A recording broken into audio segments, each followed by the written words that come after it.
Hello, hello. Hope everyone's having a very good day. We are in my bathroom. Here's the water. I'm gonna change my position. Oh, it's really relaxing. Water is really hot. Hopefully it'll last the whole stream. But I hope everyone's having a very good day. I will be reading to everyone today. We're going to read A Daughter of the Samurai by Etsu Inagaki Sugimoto. Hopefully you guys, that this will help relax you, de-stress, and yeah, let's have a good time.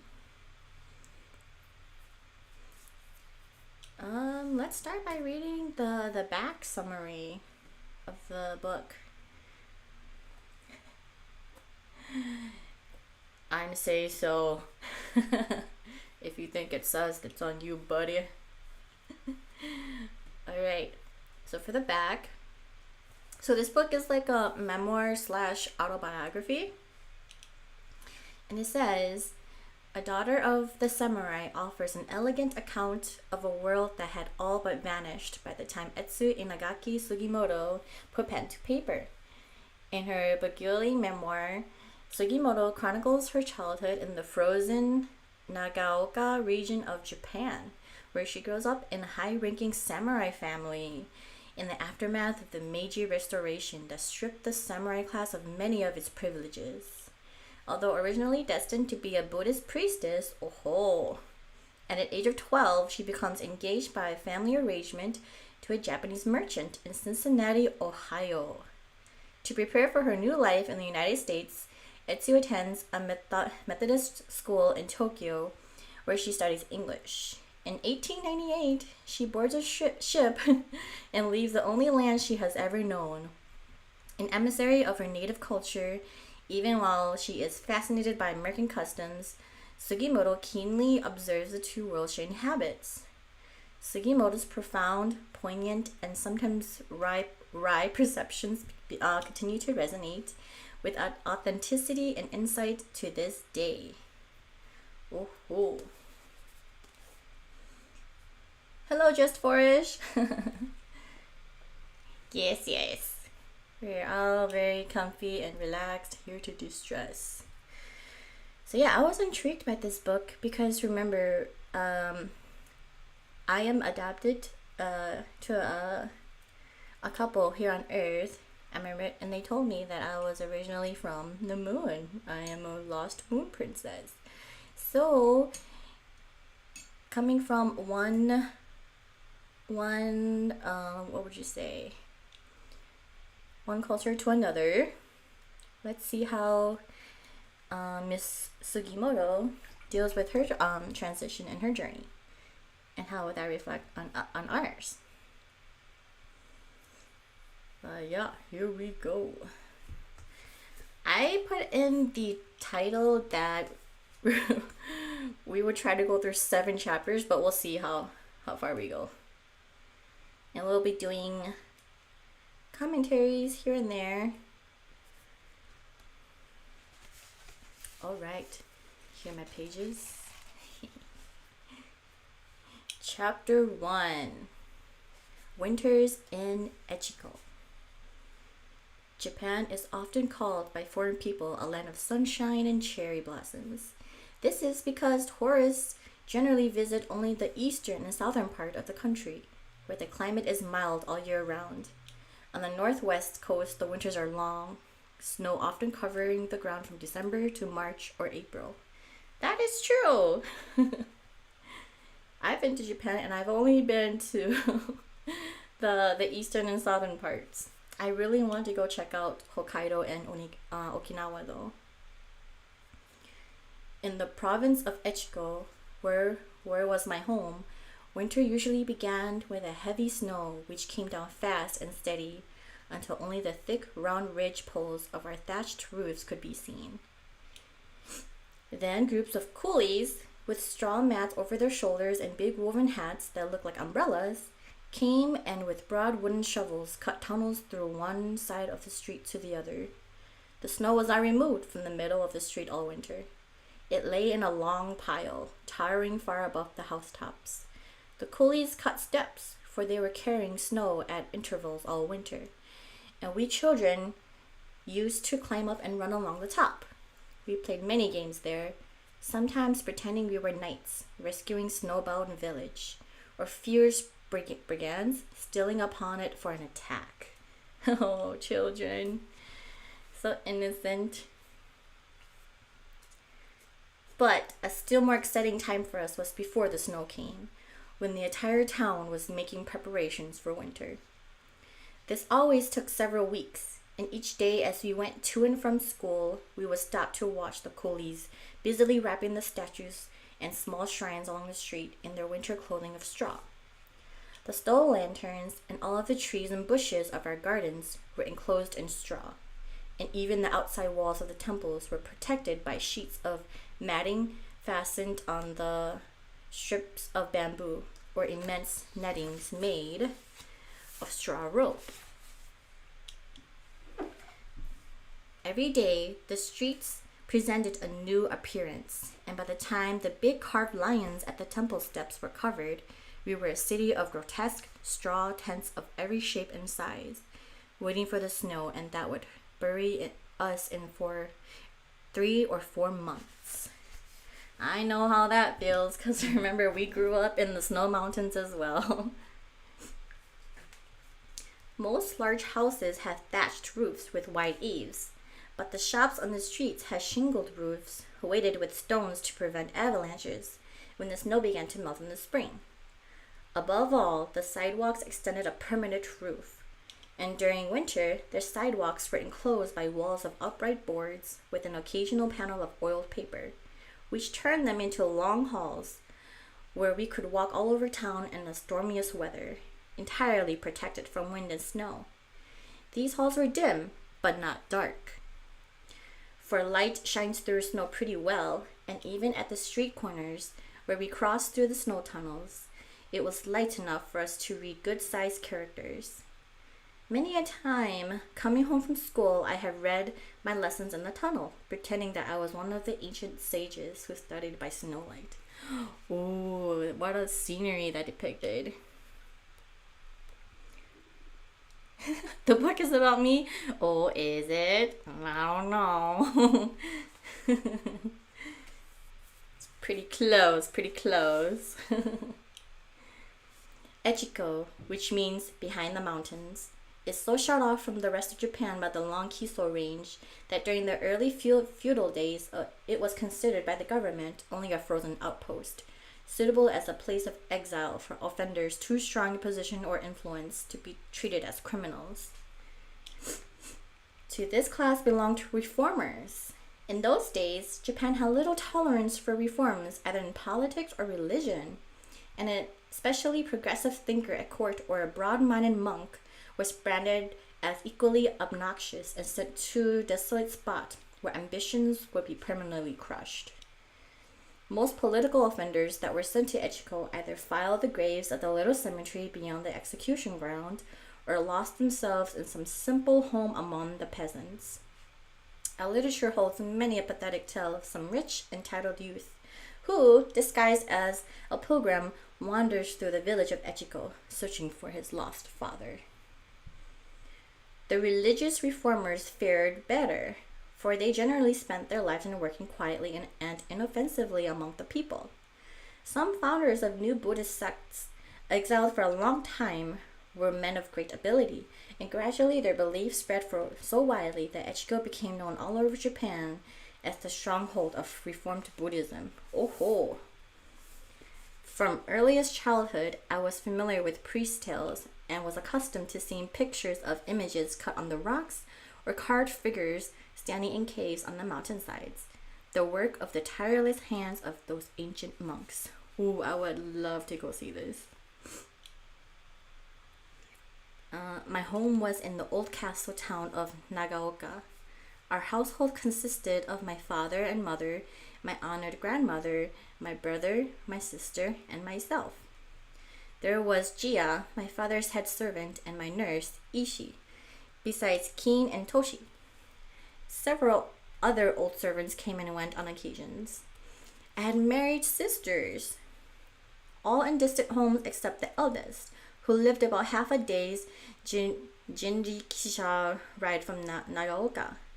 She came occasionally to visit us, and sometimes I went home with her to spend several days in her big thatched farmhouse, which had been in ancient days the fortress of 3 mountains. Samurai families often married into the farmer class, which was next in rank to the military, and much respected, for one who owns rice villages holds life of the nation in his hand. Rice.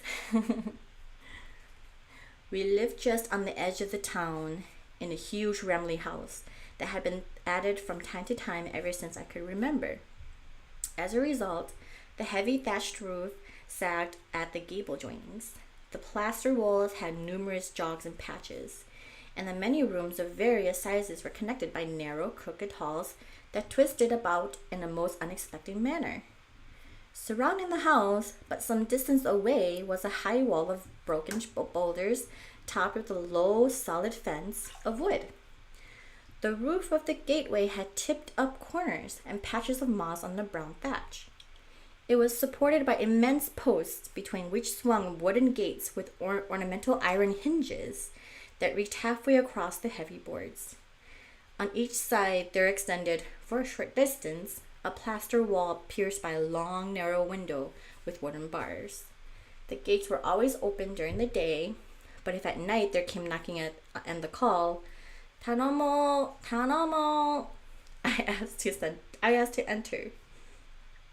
Even in the well-known of a neighbor, Jia was so loyally to old-time habit that he invariably ran to peep through one of the windows before opening the gate to the guest. From the gateway to the house was a walk of large, uneven stones, and in the wide cracks of which grew the first foreign flowers that I've ever saw, short-stemmed, round-headed little things that Jia called giant buttons. Sometimes had given him the seed, and he considered no foreign flower worthy of the dignity of a place in our garden. He cunningly planted them where they would be trod upon by our disrespectful feet, but they were hardly plants. It grew as luxuriantly as moss. That backfired, didn't it? That our home was such a makeshift was the result of one of the tragedies of the Restoration.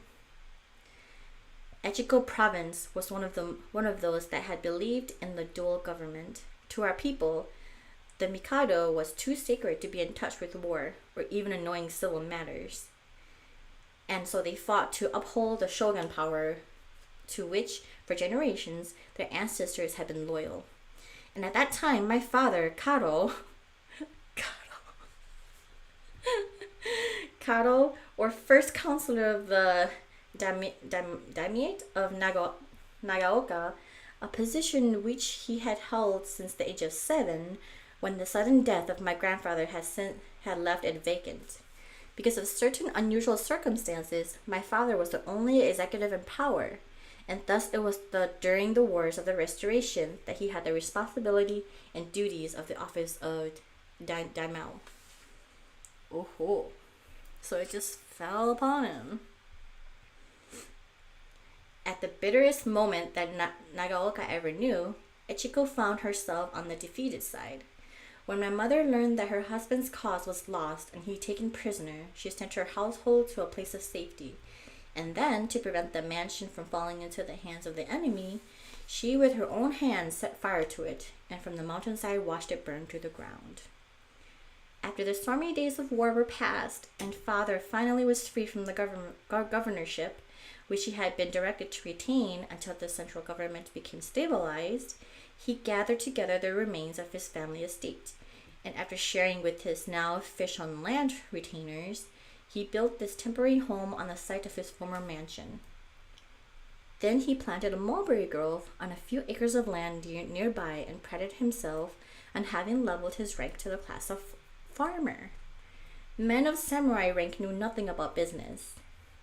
It had always been considered a disgrace for them to handle money, so the management of all business affairs was left to the faithful but wholly inexperienced Jia, while father devoted his life to reading, to memories, and to introducing unwelcome ideas of progressive reform to his less advanced neighbors.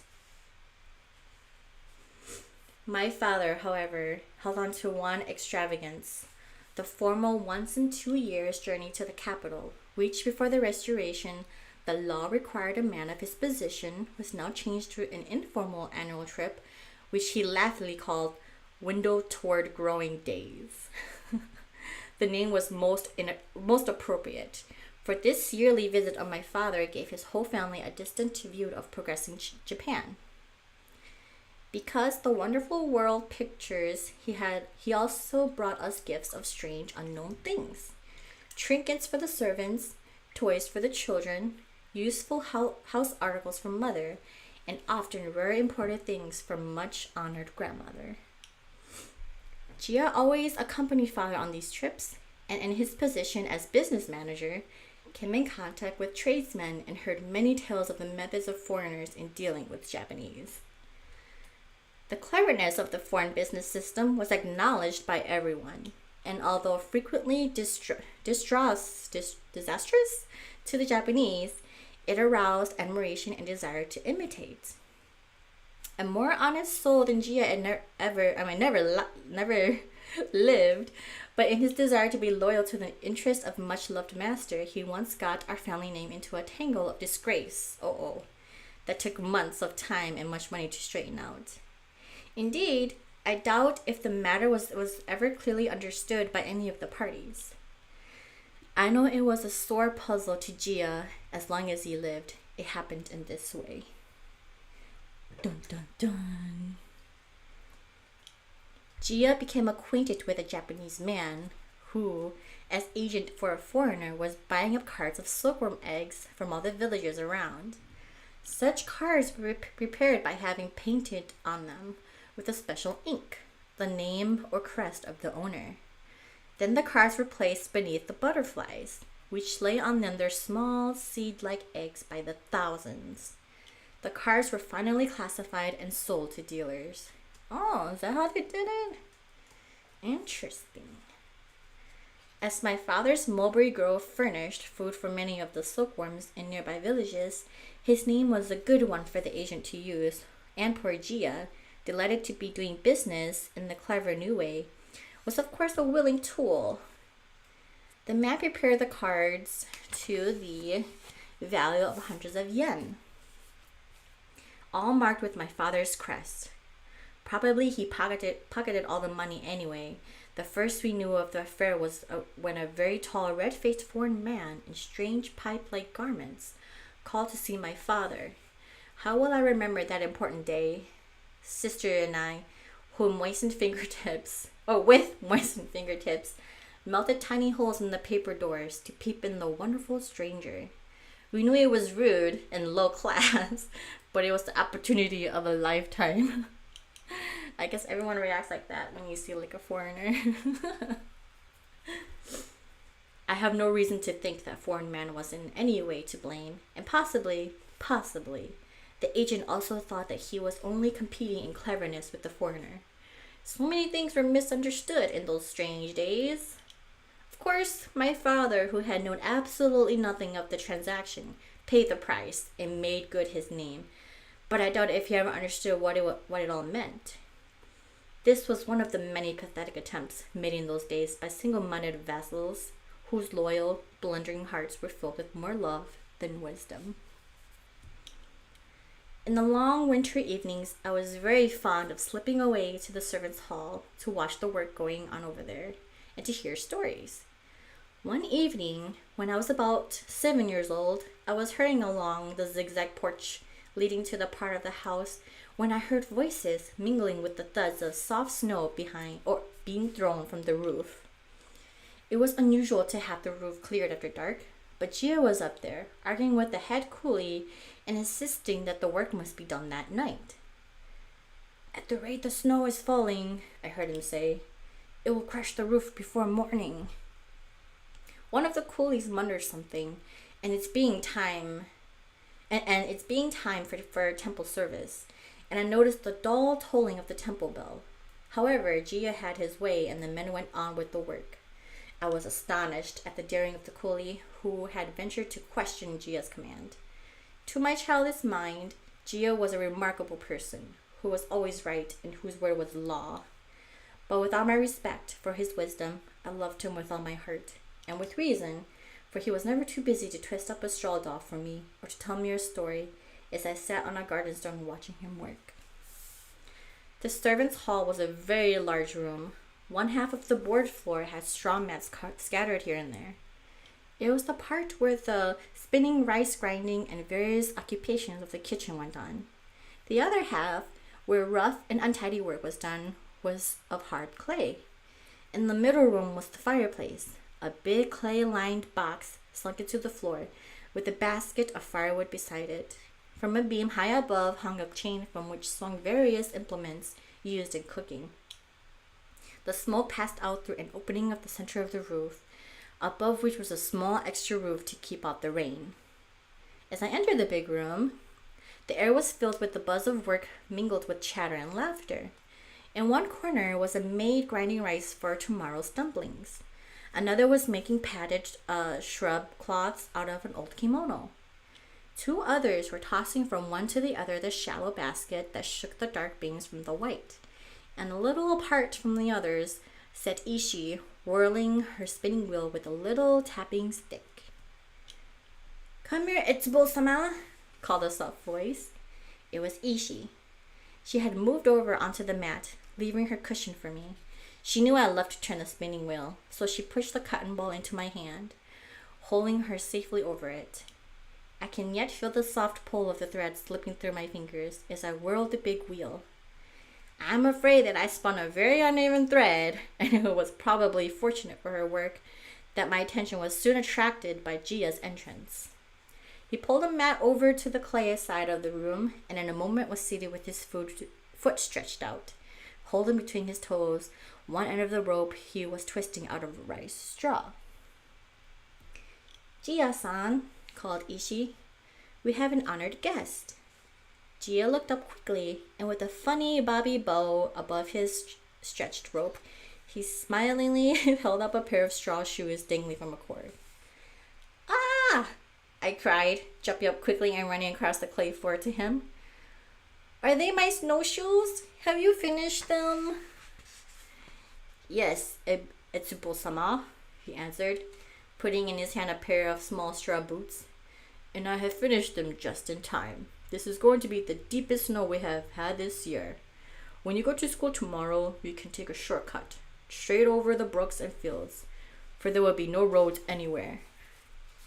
As usual, Gia's prediction was right. Without our snow boots, we girls could not have gone to school at all.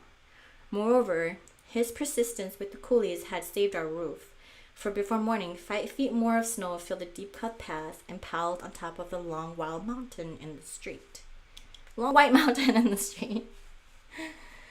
End of chapter 1.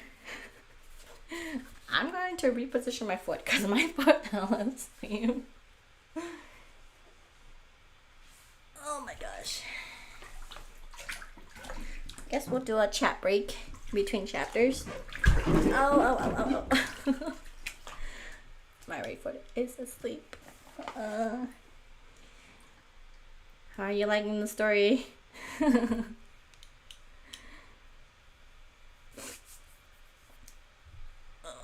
My foot. Yes, I'm actually in the water.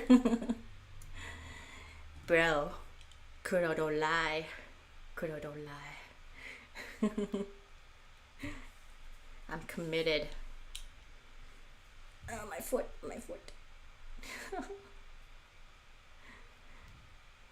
Oh, don't move it. Oh, my foot. It's waking up.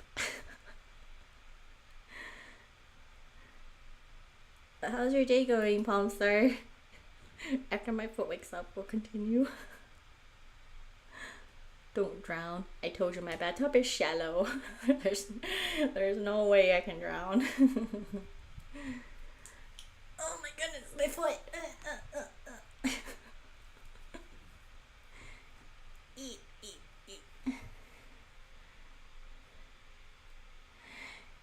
That is the plan. We are committed. We're gonna stay in this bathtub for the duration of the stream.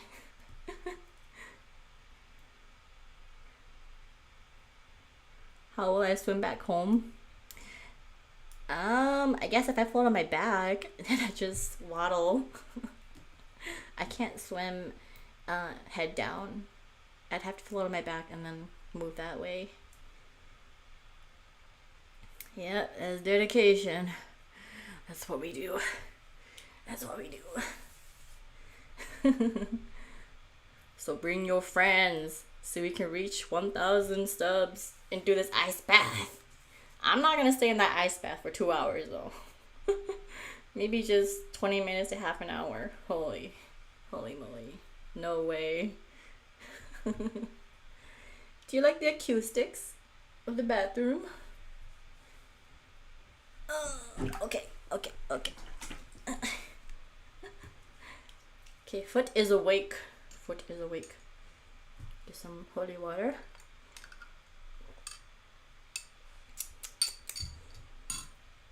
And now we shall resume chapter 2. Do you have your floaties? No. Samurais don't use floaties.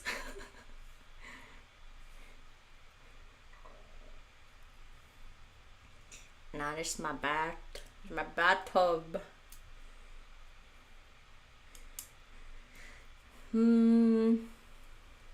Not quite. Oh, like the bathhouses? I guess. With the tiles. Yeah, onsen.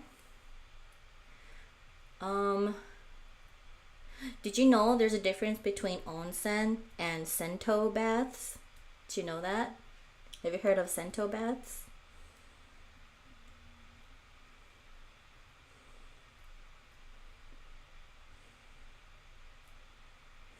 Is that what it was? Sento? But yeah, onsen is like, yeah, the difference is that onsen are like very luxurious. They have like open air baths where guests can go and take a bath out in the open. Let me just explain this real quick. But sentos are public bathhouses where locals go and use, because back in the day in Kyoto, people didn't have their own bathtubs in their homes, so they would have to go to these sentos to take baths. So they share it with locals. You pay a price, and you store your clothes, and then you go in and you share. And it's separated by male and female, and you would share it with the locals. And did you know?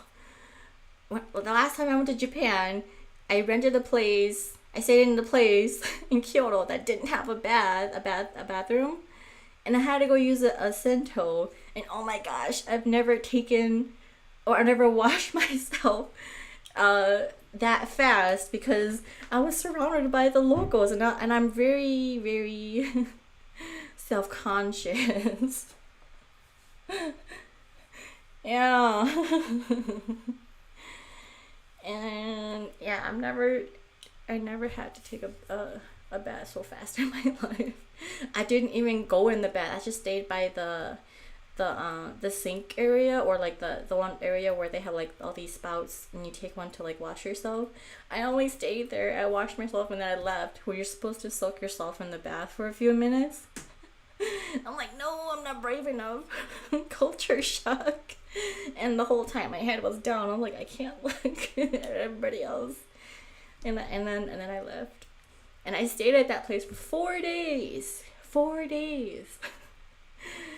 So I only went there like 2 of the days, like every other day that I was there, because I wasn't brave enough.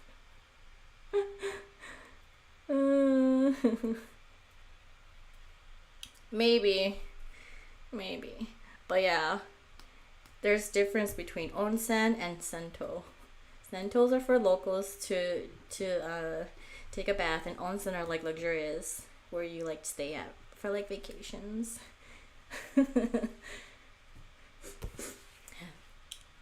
So, the more you know. Chapter 2, Curly Hair. One day, the servants returned from temple service, talking excitedly about fire at Kyoto which had destroyed the great Honwaji. As this was the Prince Temple of Shin, the sect most popular among the masses, interest in its rebuilding was widespread and donations were being sent from every part of the empire. The Buddhist exiles of ancient time had left their impress upon Ejiko to such an extent that it soon exiled all other provinces in eagerness to give, and Nagaoka was the very center of the enthusiasm. The 1st and the 15th of each month, being workmen's holidays, were favorite times for collecting, and as our gifts were mostly of our own products, it was interesting to watch the people who thronged the streets on these days.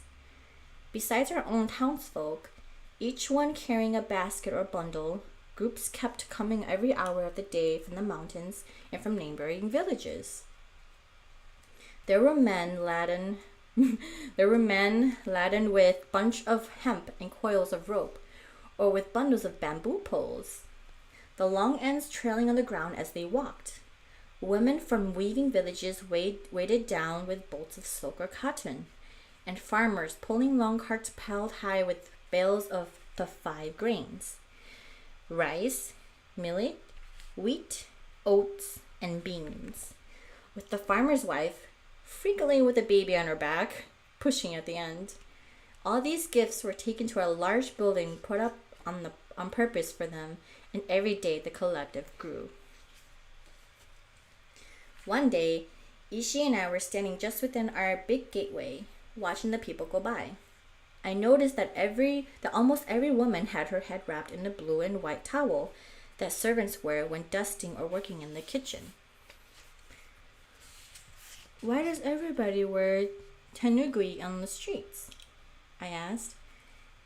Those women have cut their hair, Etsubo-sama, Ishii replied. Are they all widows?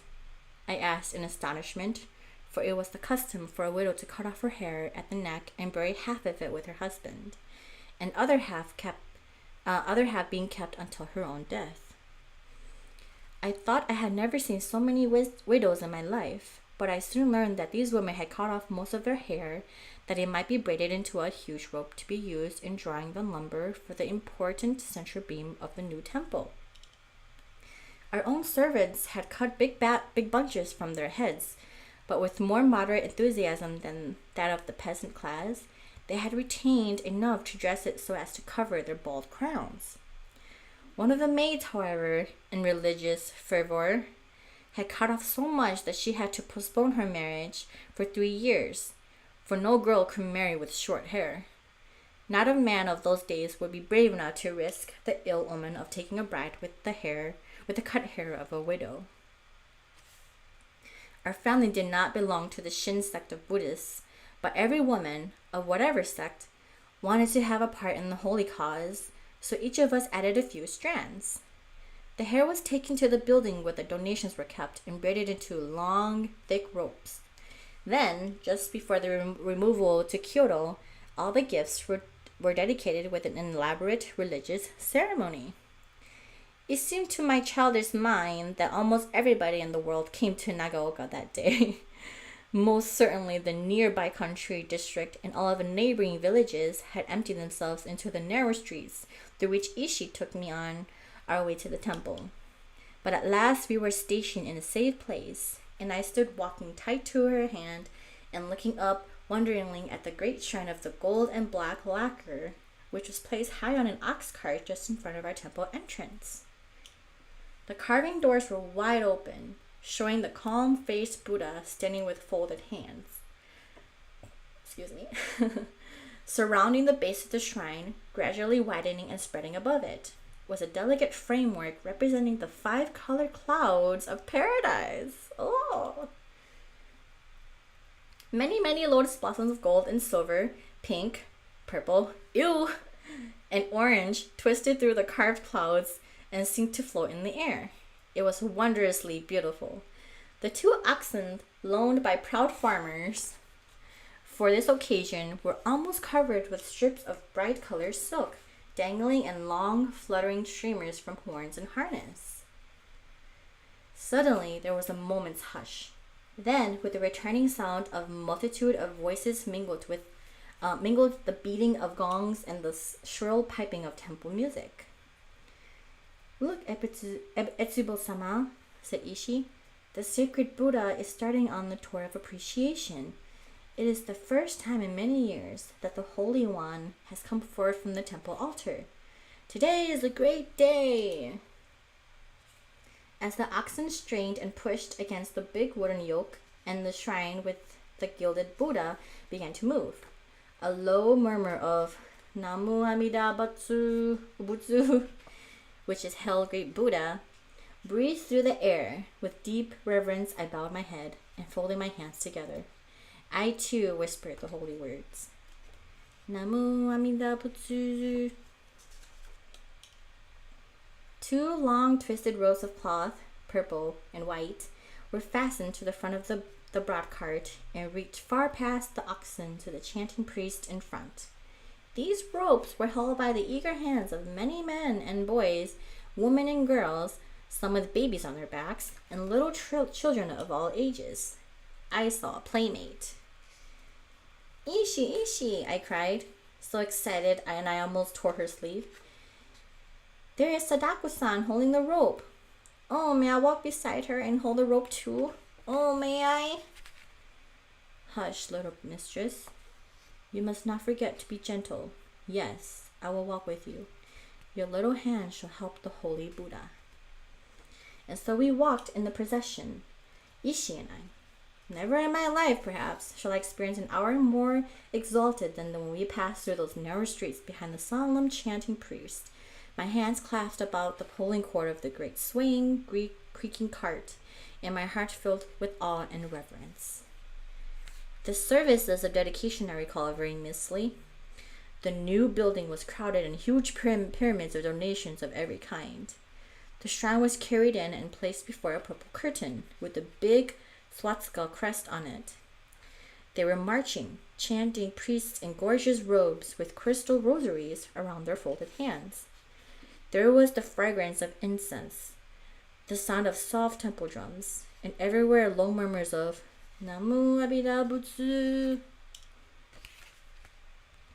Only one thing in the great room stands clear in the memory.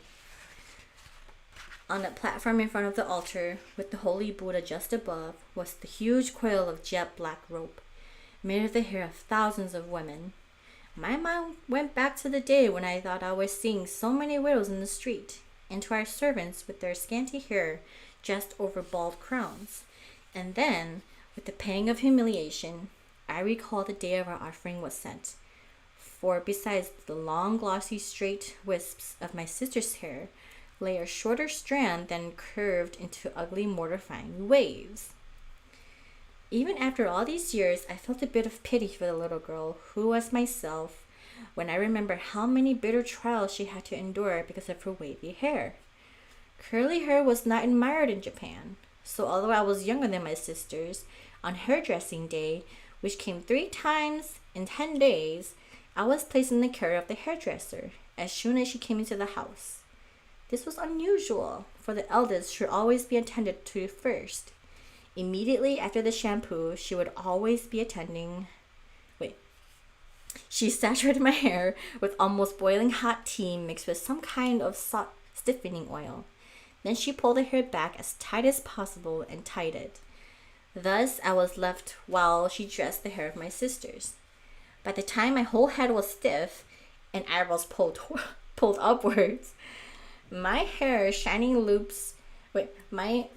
was straight for the time being and could easily be arranged in the 2 shining loops tied with polished cord. which was the proper style for me. From the time I can remember, I was always careful about lying quiet on my little wooden pillow at night. But by the next morning, there were sure to be little twists at my neck and suspicious curve in the loops on the top of my head. How I envied the long, straight locks of the court ladies in the royal picture hanging in my room. So I guess this is how they did straight perms for your hair back in the day. One time I rebelled and used return words to my nurse, who was trying to comfort me during one of my gluing up experiences. Kind old Ishi forgave me at once, but my mother overheard and called me to her room. I was a little sullen, I remember, as I bowed and seated myself before her cushion, and she looked up at me as she spoke.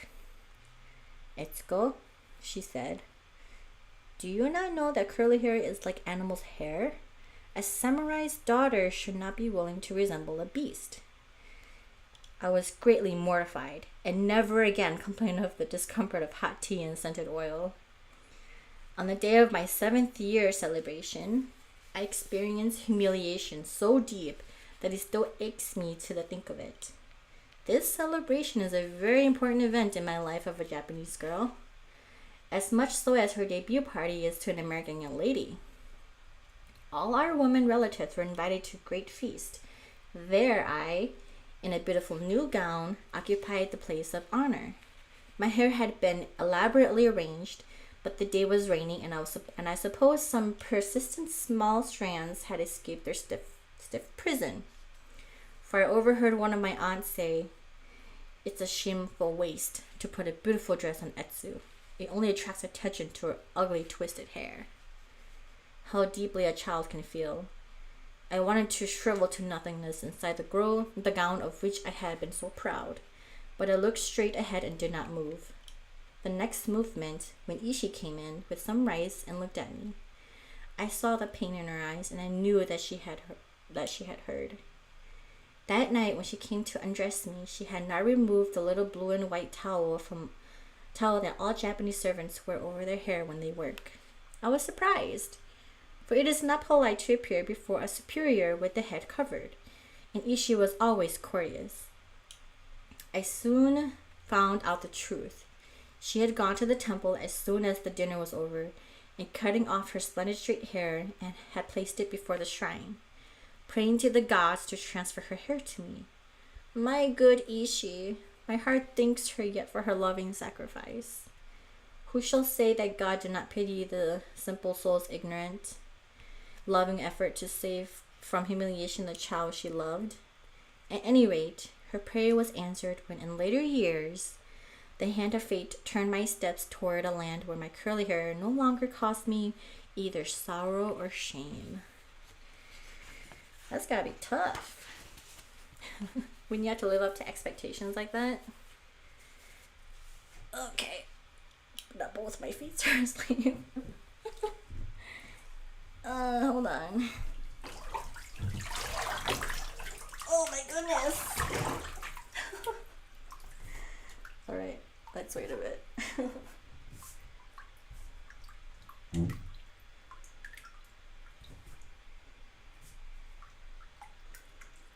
This is dangerous.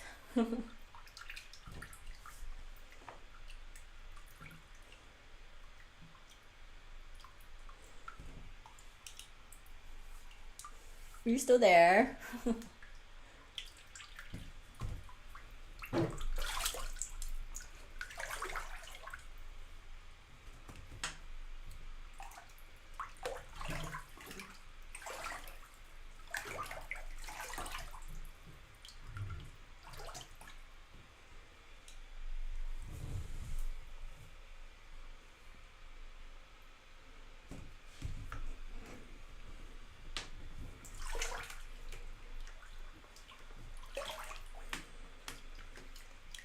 Alright. Yeah, both my feet fell asleep, so I had to reposition myself.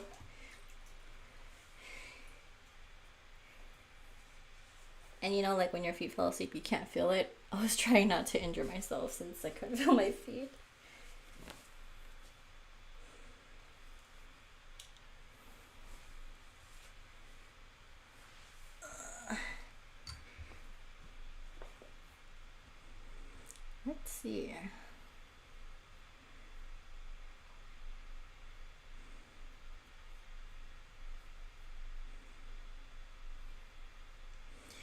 Oh, I guess 2 chapters are about an hour. I guess we're not gonna reach that seven chapters mark. Just read 2 more chapters.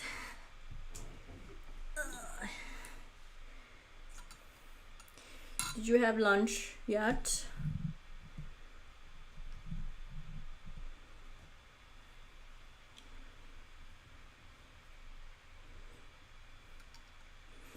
I didn't have lunch, but I had some breakfast.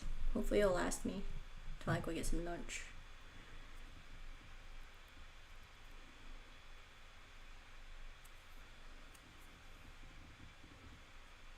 Two chapters should be good.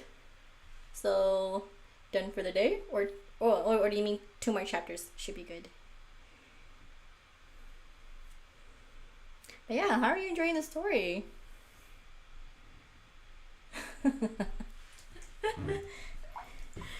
Yeah, I'm really liking all of this this knowledge, historical knowledge. I've always loved reading about these things. Like one of my favorite books and movies is Memoirs of a Geisha. And this is bringing me flashbacks of that setting.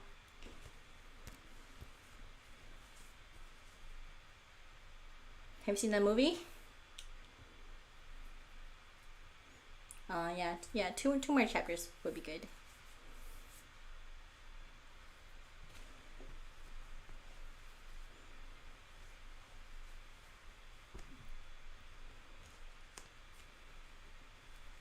Sounds made up.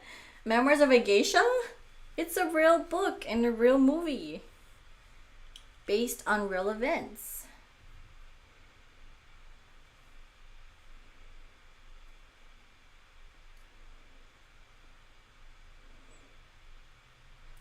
You should. One of my favorites. There's a lot that was taken out in the movie, but that tends to happen when books are adapted to movies.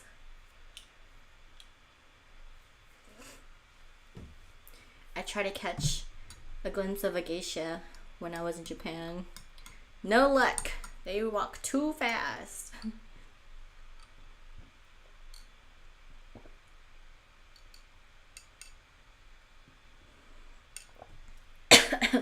It's okay. That's why I'm here, to culture you. A cramp? Yeah. I don't think I'll be getting a cramp since we're in warm water. And warm water relaxes the muscles. Call Vtubers 911. Who's gonna come help me? Who? Which Vtuber god is gonna come help me?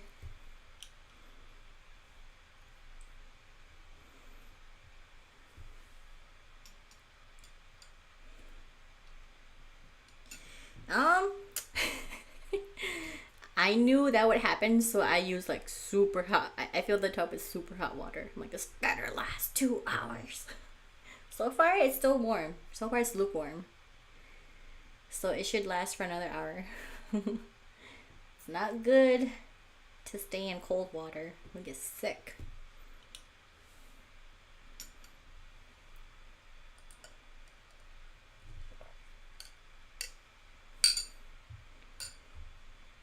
Alrighty, let's go to chapter 3. Days of Khan.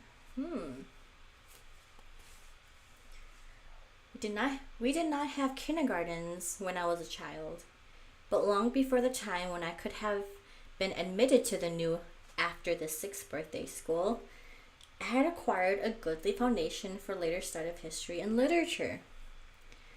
My grandmother was a great reader. And during her shut-in evenings of the long, snowy winters, we children spent much time around her firebox, listening to stories. In this way, I became familiar, when very young, with our mythology, with the lives of Japan's greatest historical personages, and with outline stories of many of our best novels. Also, I learned much of the old classic dramas from grandmother's lips. My sister received the usual education for girls, but mine was planned along different lines for the reason that I was supposed to be destined for a priestess. I had been born with a navel cord looped around the neck like a priest's rosary, and it was a common superstition in those days that this was a direct command from Buddha. Both my grandmother and my mother sincerely believe this, and since in Japanese home the ruling of the house and children is left to the woman, my father silently bowed to the earnest wish of my grandmother to have me educated for a priestess. He, however, selected for my teacher a priest whom he knew, a very scholarly man who spent little time in teaching me the forms of temple worship, but instructed me most conscientiously in the doctrine of Confucius. This was considered the foundation of all literary culture, and was believed by my father to be the highest moral teaching of the time. Ooh, a good reading from Confucius is always good. My teacher always came on the days of 3s and 7s. That is the 3rd, 7th, 13th, 17th, 23rd, and 27th. This was in accordance with our moon calendar custom of dividing days into groups of 10s instead of 7s, as is done by the sun calendar. I enjoyed my lessons very much. The stateliness of my teacher's appearance, the ceremony of his manner, and the rigid obedience required of me appealed to my dramatic instinct. Then the surroundings were most impressive to my childish mind.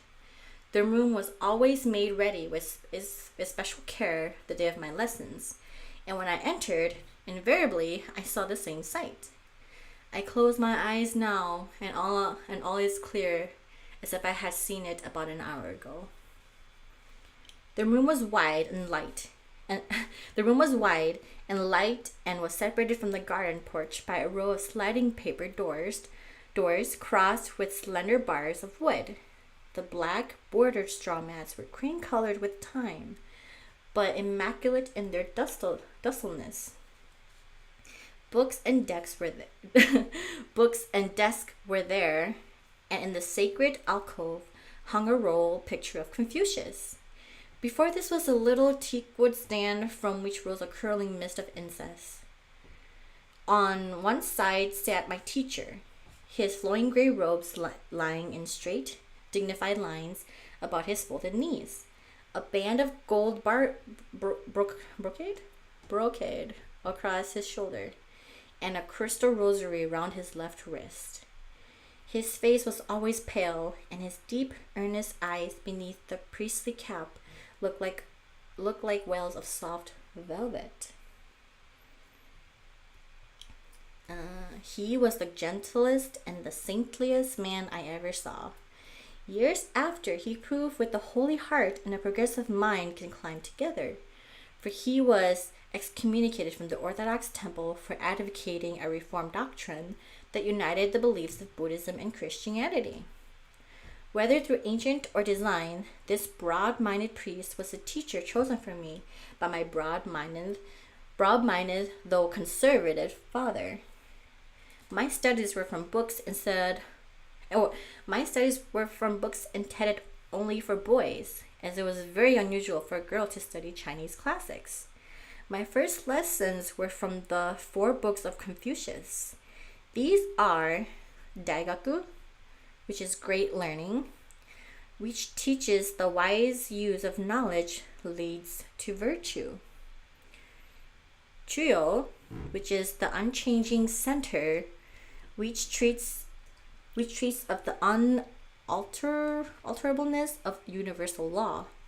Rongo and Moshi, which consist of the autobiography, anecdotes, and sayings of Confucius gathered by his disciples. I was only 6 years old, and of course, what? 6? I was only 6 years old, and of course, I got not one idea from this heavy reading. Of course, she's only 6, and she's reading Confucius stuff. My mind was filled with many words in which were hidden grand thoughts, but they meant nothing to me then. Sometimes I would feel curious about a half-cut idea and ask my teacher the meaning. his reply invariably was, meditation will untangle thoughts from words. Or, 100 times reading reveals the meaning. Once he said to me, you are too young to comprehend the profoundly deep books of Confucius. No, a 6-year-old. This was undoubtedly true, but I loved my lessons. There was a certain rhythmic cadence in the meaningless words that was like music, and I learned readily page after page until I knew perfectly all the important passages of the 4 books and could recite them as a child rattles off the senseless jingle of a counting out game. Yet those busy hours were not wasted. In the years since, the splendid thoughts of the grand old philosopher had gradually dawned upon me, and sometimes when a well-remembered passage has drifted into my hand, the meaning has come flashing like a sudden ray of sunshine. I guess that's what they mean by being enlightened. My priest teacher taught these books with the same reverence that he taught his religion. That is, with all thoughts of worldly comfort put away. During my lessons, he was obliged, despite his humble wish, to sit on the thick silk cushion that servant brought him, for cushions were at chairs, and the position of the instructor was greatly revered for him to be allowed to sit on a level with his pupil. But throughout my 2-hour lesson, he never moved the slightest fraction of an inch except with his hands and his lips. And I sat before him on the matting in an equally correct and unchanging position. Bro.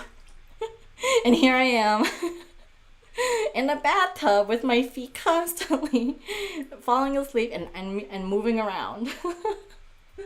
The discipline. Once I moved, it was the midst of a lesson.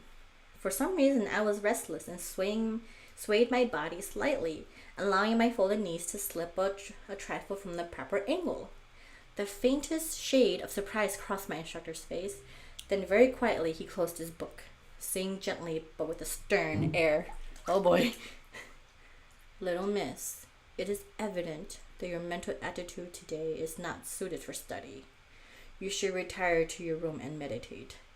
Bro. If this teacher saw me moving around in this bath, he'd be like, "Get the heck out of there. You don't want this, do you? You don't want to relax."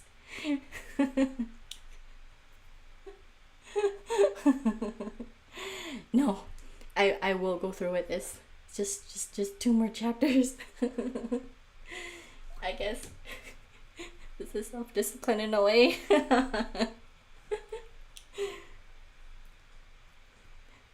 My little heart was almost killed with shame. There was nothing I could do. I humbly bowed to the picture of Confucius and then to my teacher, and backing respectfully from the room, I slowly went to my father to report, as I always did at the close of my lesson. Father was surprised, and the time was not yet up, and his unconscious remark, "How quickly you have done your work," was like a death knell. The memory of that moment hurts like a bruise to this very day. Since absence of bodily comfort while studying was the custom for priests and teachers, of course all lesser people grew to feel that hardship of body meant inspiration of mind.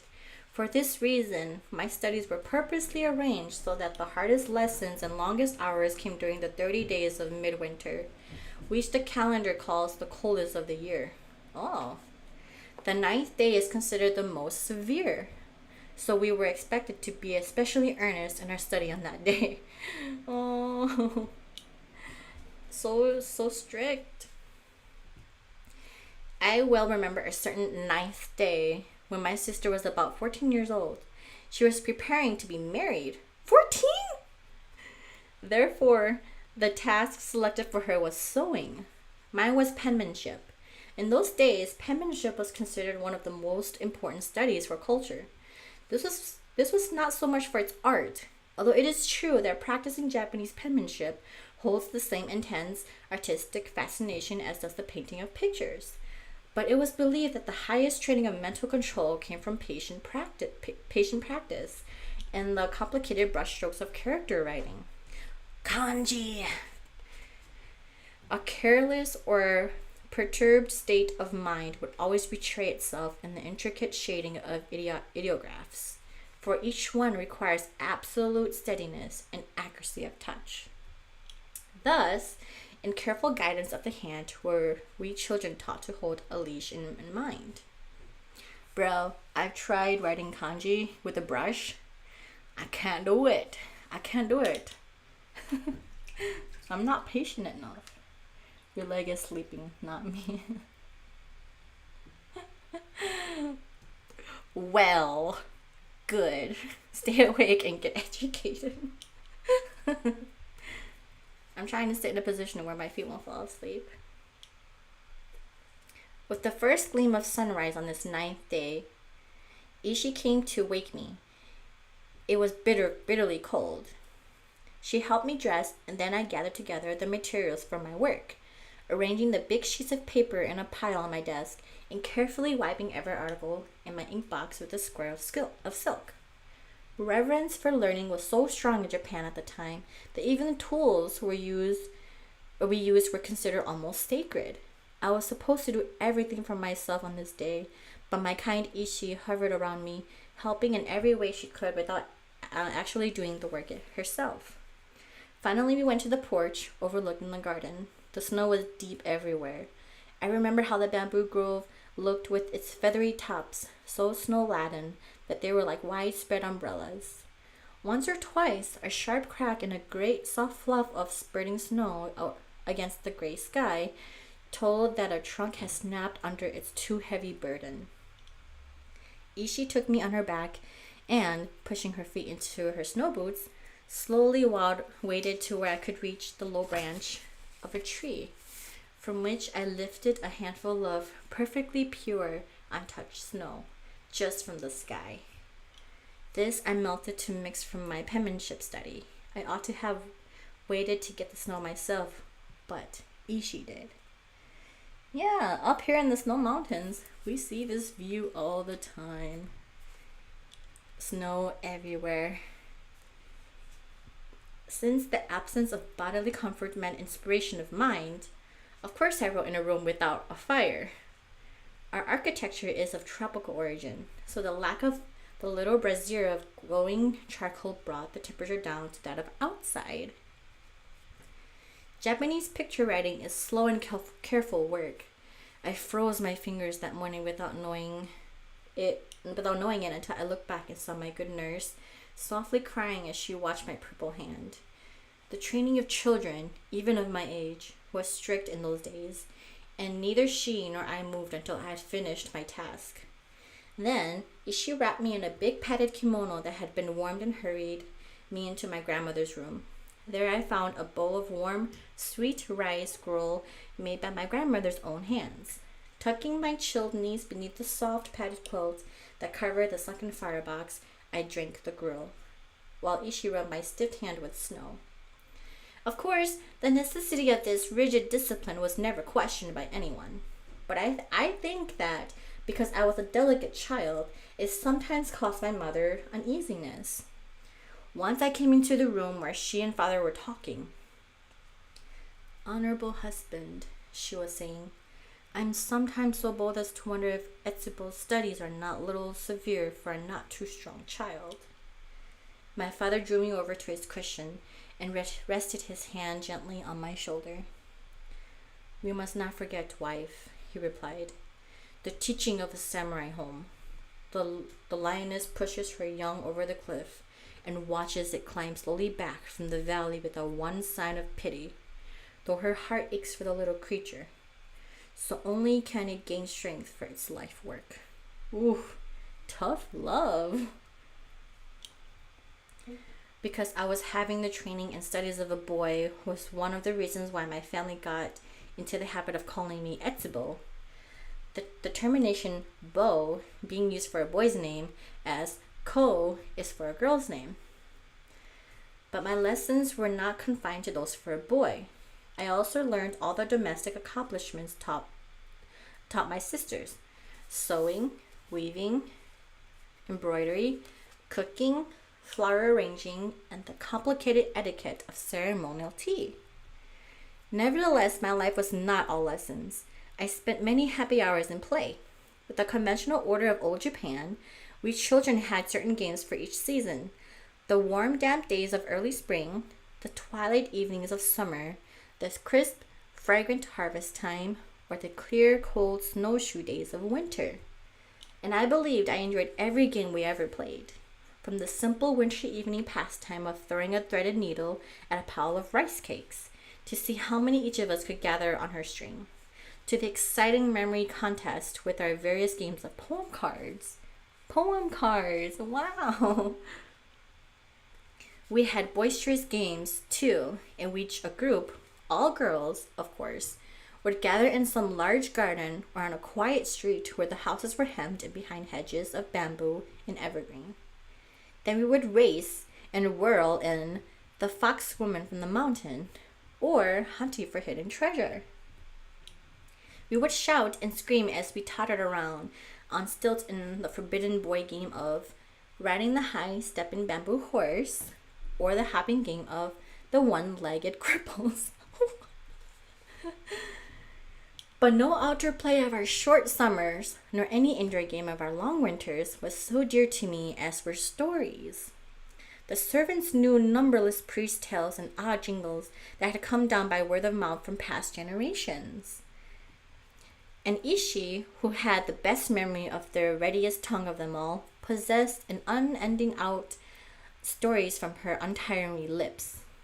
The dignified tales of honorable grandmother were wonderful, and the happy hours I spent sitting with primarily folded hands on a map before her, for I never used a cushion when grandmother was talking to me, had left lasting and beautiful memories. But with Ishi's stories, everything was different. I listened to them, all warm and comfortable, snuggled up crookedly in the soft cushions of my bed, giggling and interrupting and begging for just one more, until the unwelcome time would arrive when Ishi, laughing but stern, would reach over to my night lantern, push one wick down into the oil, straighten the other, and drop the paper panel. Then at last, surrounded by pale, soft light of the shaded room, I had to say goodnight and settle myself into the kinoji, which was the proper sleeping position for every samurai girl. Samurai daughters were taught never to lose control of mind or body, even in sleep. Boys might stretch themselves into the character dai, carefully outspread, but girls must curve into the modest, dignified character kinoji, which means spirit of control. Oh ho ho! End of chapter 3. Alright. So, yeah, I sat in a very good position. My feet are not asleep. But I'll move nonetheless, just so I'm not in the one position the whole time.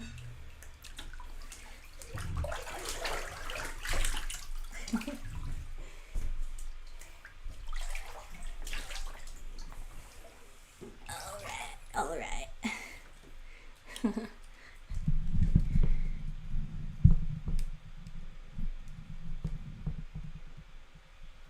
Here we go. How are you holding up, Palm Star?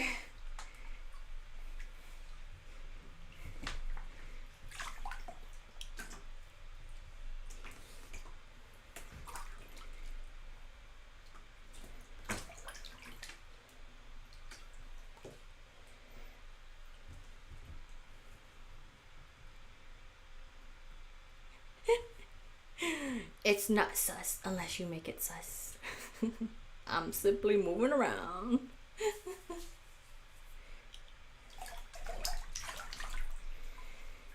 But yeah, the water is getting cold.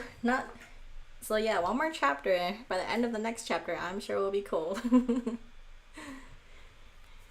Alright, let's hurry up and finish the next one. It's an empty book. Oh, it's an okay book. I'm really enjoying it. I like reading about the Meiji era times in Japan, and everything is so disciplined. So I hope you learn a little something about being samurai daughters. It's my life every day.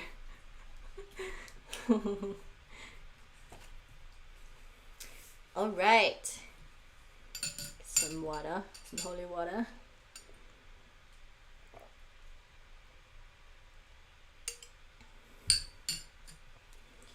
Chapter 4, The Old and the New. It was about 8 years old. I was about 8 years old when I had my first taste of meat. Holy cow, 8 years? For 12 centuries, following the introduction of the Buddhist religion, which forbids the killing of animals, the Japanese people were vegetarians. In late years, however, both belief and custom have changed considerably, and now, though meat is not universally eaten, it can be found in the restaurants and hotels. But when I was a child, it was looked upon with horror and loathing. How will I remember one day when I came home from school and found the entire household wrapped in gloom? I felt a sense of depression as soon as I stepped into the shoe-off entrance and heard my mother in low, solemn tones giving directions to a maid. A group of servants at the end of the hall seemed excited, but they were talking in hushed voices. Of course, since I had not yet greeted the family, I did not ask any questions. But I had an uneasy feeling that something was wrong, and it was very hard for me to walk calmly and unhurriedly down the long hall to my grandmother's room. Oh no! Honorable grandmother, I have returned, I murmured as I sank to the floor with my usual salutation. She returned my bow with a gentle smile, and she gave graver than usual. She and a maid were sitting before the black and gold cabinet of the family shrine. They had a large lacquer tray with rolls of white paper on it, and the maid was pasting paper over the gilded doors of the shrine. Like almost every Japanese home, ours had 2 shrines. In time of sickness or death, the plain wooden Shinto shrine, which honors the sun goddess, the emperor, and the nation, was sealed with white paper to guard it from pollution. But the gilded Buddhist shrine was kept wide open at such a time, for Buddhist gods give comfort to the sorrowing and guide the dead on their heavenward journey. I had never known the gold shrine to be sealed, and besides, this was the very hour for it to be lightened in readiness for the evening meal.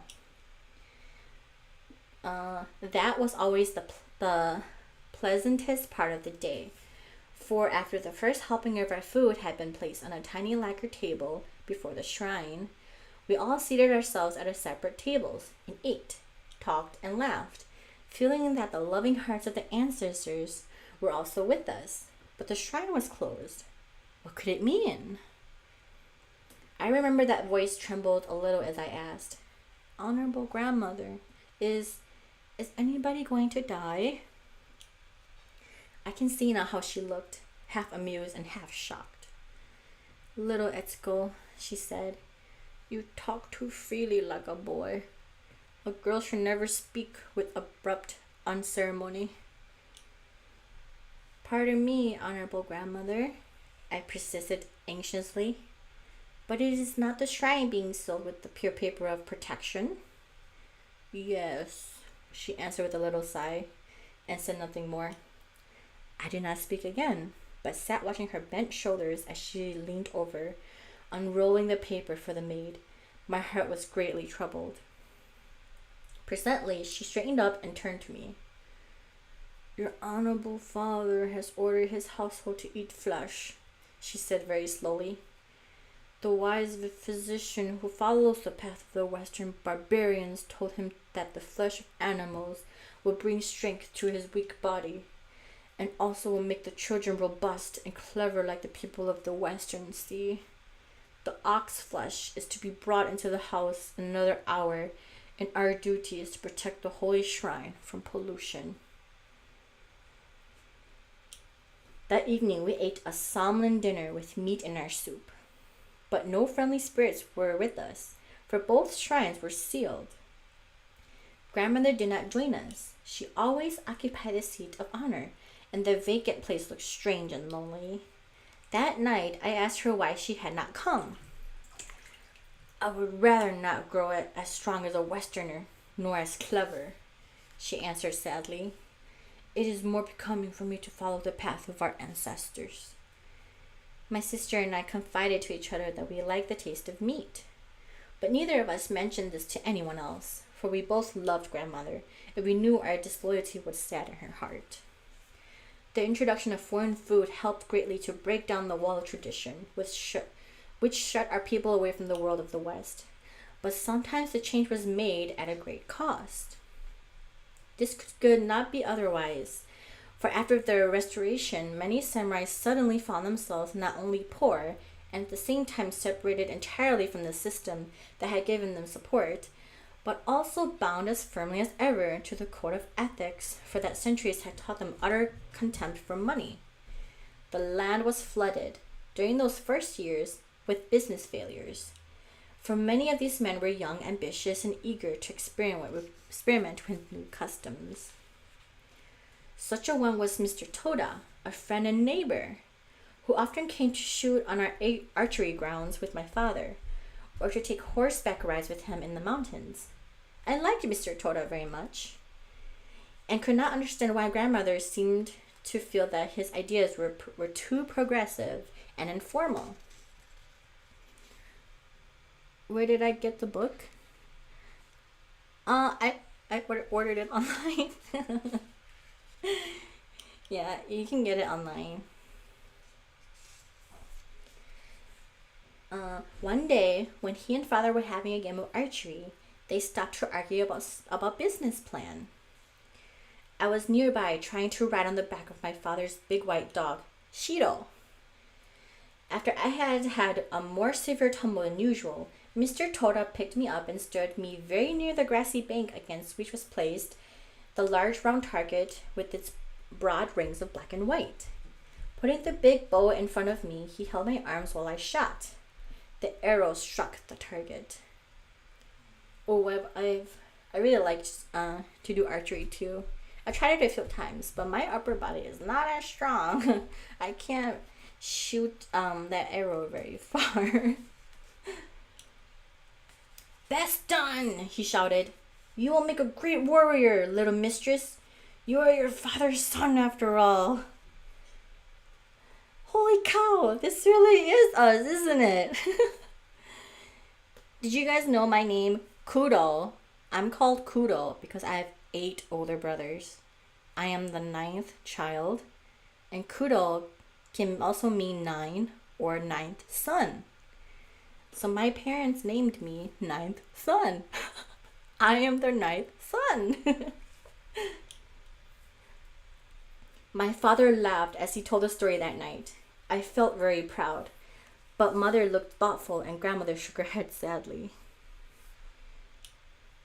Your honorable father trains you in a so boy-like a manner, she said, turning to me, that I fear fate must search long for your unfound husband. No genteel family wants an ungentle bride. What if she doesn't want to get married? Oh yeah, Kuro means black too, yeah. Kuro means black too. Depending on which kanji you use, it has different meanings. Yeah. That's why our shirt is black.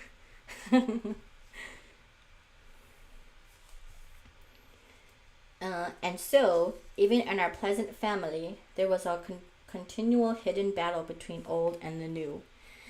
I think this happens every generation. It happens every time. Mr. Toda was a man of independent thought, and after several vain attempts to adjust himself to new conditions, and at the same time retain his dignity, he decided to throw dignity aside and engage in some business that would bring material results. This was just at the beginning of the talk about the strength-giving properties of foreign food. Since Mr. Toda owned a good-sized estate, which at the time nobody would accept even as a gift, he converted it into a grass farm and sent to a faraway coast for some cattle. Then, with a few experienced men as assistants, he once more ventured into the business world, this time as a dairyman and a butcher. The aristocratic family of Mr. Toda did not improve at all of his new occupation, for in the old days, only Etta, which is the outcast class, ever handled bodies from which life had gone. For a while, almost everyone looked upon him with a sort of curious horror, but gradually faith in meat as a strengthening food gained ground, and the families who used it on their tables grew steadily in number. So the business prospered. The simpler part of his work, the selling of milk, was also successful, but it also had serious drawbacks. Most of the common people believed that cow's milk would influence the nature of those who drank it, and on this subject they gossiped much. We children heard from servants that Mr. Toda's newborn baby had a tiny horn on his forehead and that his fingers were clubbed together like cow's hooves. These tales were not true, of course, but fear has a strong influence on our lives for happiness or misery. And in the Toda household, there was a real and desperate anxiety about many trifling things. The majority of intellectual men of the day, though broad thinkers themselves, allowed the women of their families to remain narrow and ignorant. And so it was with that constant friction between the old and the new ideas, ending finally in a tragedy. The proud old grandmother of the Toda house, feeling keenly what in her eyes was disgrace to the family name, chose the only way to right a wrong that helpless Japanese knows: sacrifice. Oh no! If one must die for a principle, it is not hard to find a way. So one day the grandmother was laid to rest with the ancestors whose honor she had died to uphold. Mr. Toda was an unflinching man who honestly believed that he was right in carrying out his progressive ideas. But to his mother's silent protest, he yielded. He sold his business to a wealthy fish dealer who steadily became wealthier, for the use of meat and milk constantly increased. The spacious grounds where Mr. Toda's cattle had leisurely browsed were left vacant for a long time. We children on our way home from school used to peep fearfully through the cracks in the blackboards. With the blackboard fence, and talk in whispers as we gazed at the desolate land covered with coarse grass and tall weeds. We always in some way associated the lonely place with the wandering souls of Mr. Toda, who by going on the unknown journey had accomplished that here she was helpless to do. One day my father came home and told us that Mr. Toda was now guard to a farmer landlord in an adjacent province. His good fortune was due to the fact, for several years after Restoration, the new government had much trouble in handling its numerous, previously separated, governed provinces, and there was much lawlessness everywhere. To the landlord of many small farms, the Restoration was not the tragedy, it was the samurai. For Echigo was famous for its abundant rice crops, and farmer storehouses were often filled with treasure. But it was a common thing for desperate robbers to raid those storehouses, and sometimes even to murder the owners. Wealthy farmers had to be guarded, and since the restrictions of feudal days, which had rigidly regulated the style of living of the various classes, no longer existed, those farmers could enjoy their riches without interference from the government, and it became the fashion for them to hire ex-samurai, once their superiors, as guards. How the roles have reversed here. Partly on account of the dignity of their former station, which everyone of less honorable rank respected, and partly because of their skilled military training, the samurai were well fitted for this duty. In his new business, Mr. Toda was treated as a sort of honorable policeman guest. He received a good salary, always formally presented, folded in a white paper and labeled an appreciation tribute. Of course, folded in white paper. Of course, this position could not be permanent, for government authority gradually penetrated even to our remote district and made the farmers safe. Government taking over.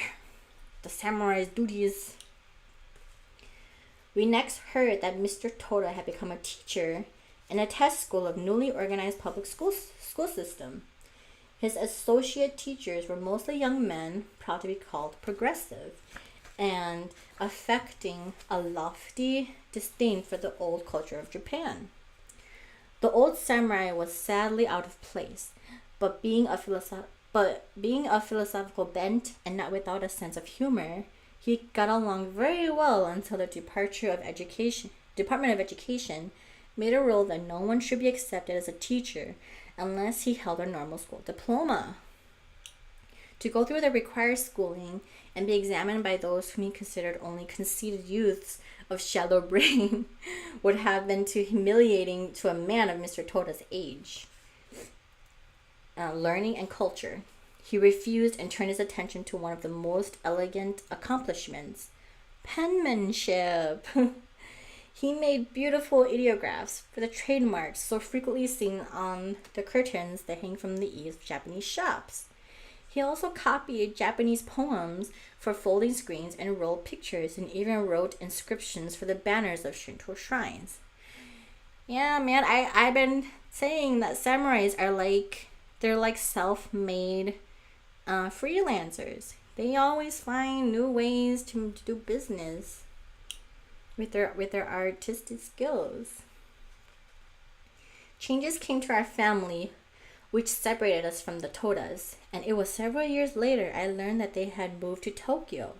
Mr. Toda, trusting with brave confidence that the new capital, with its advanced ideas, would treat him fairly. But after all, he was a gentleman of feudal days, and the capital was overflowing with wild enthusiasm for everything new and supreme contempt for everything old. There was nowhere a place for him. One day, years later, when I was a schoolboy in Tokyo, I was passing through a crowded street when my eyes were caught by a beautifully written sign, "Instructor in the cultural game of Go." Between the strips of the lattice door, I saw Mr. Toda, sitting very straight, with samurai dignity, teaching Go, a sort of chess, to a number of new rich tradesmen. There were men who had retired, as our older people do, leaving their business to sons or heirs and devoting their time to practice in Go, tea ceremony, or other cultural occupation. Mr. Toda looked aged and poor, but he still had his undaunted air and half-humorous smile. Had I been a man, I should have gone in, but for a young girl to intrude on his game would have been too rude, so I passed on. Once more did I see him a few years later. Early one morning when I was waiting for a horse cart on a corner near an office building, there passed an old man who had the slight droop of the left shoulder that always marks the man who once wore two swords. I guess this explains why one of my shoulders is higher than the other. He went into the building, in a moment reappearing in the cap and coat of a uniform and taking his stand at the door, opened and closed it for the people passing in and out. It was Mr. Toda. A number of supercilious young clerks in smart European dress pushed hastily by without even a nod of thanks. It was the new foreign way assumed by so-called progressive youths. It is well for the world to advance, but I cannot help thinking how, less than a generation before, the fathers of these same youths would have to bow with their foreheads to the ground when Mr. Toda, sitting erect on his horse, galloped by. The door swung to and fro, and he stood with his head held high, on his lips the same half-humorous smile. Brave, unconquered Mr. Toda! He represented thousands of men of the past. We have nothing to offer to the new world except the wonderful but unwanted culture of the old. Accepted with calm dignity the fate of failure. But they were all heroes. And that is the end of chapter 4. We did it.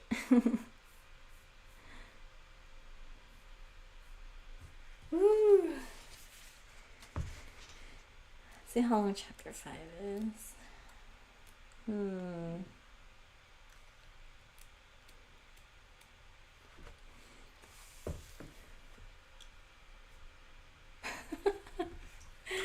I'm not going to drown, but the water is getting cold. So we'll talk for a few minutes as a closing, and then I'll get out. But yeah, what you guys think? I think it's always so interesting to learn about these things, and that's true. Like, samurais were once well respected, and they were like the most highest paying job, and then once the government changes, they're all considered to be worthless. Yeah, all those skills wasted. The book is about me.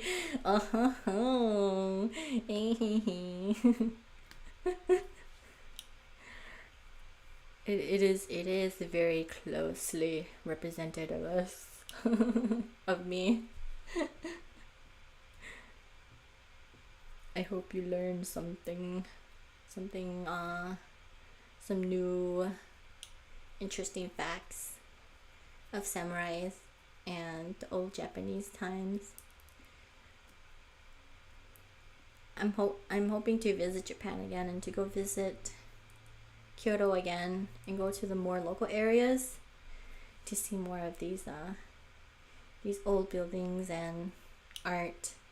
The last time I went, I stuck with more of the touristy spots, and it was not worth it.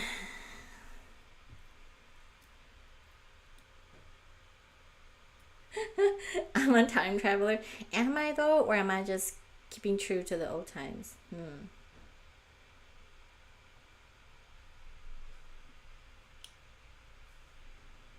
I'm just keeping customs alive.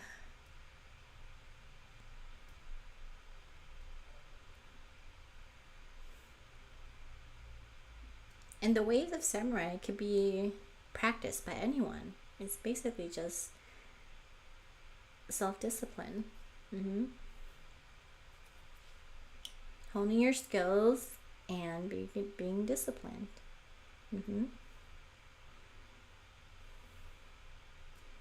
Isekai. Are you being isekai, or am I being isekai into your world?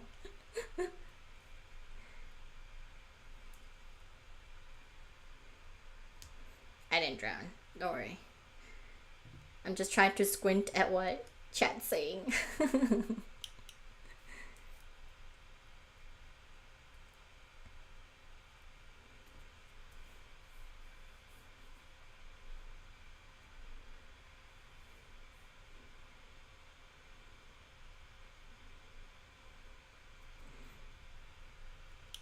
Oh yeah, it's Friday, so I hope you guys will have a good night and a good weekend until we hang out again on Monday. Yeah, I'll end it here. So yeah, I hope you guys have a very good Friday night, a weekend, and the weekend, and we'll hang out again on Monday. I think I'm planning to play Oni again on Monday because I really enjoy it, and I want to hurry and finish it. I want to play more of it. No sus movement.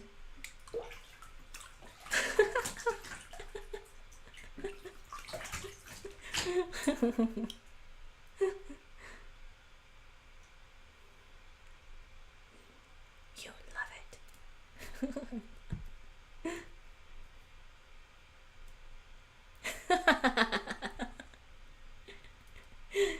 All right, have a good weekend, guys. See you next time. Bye bye.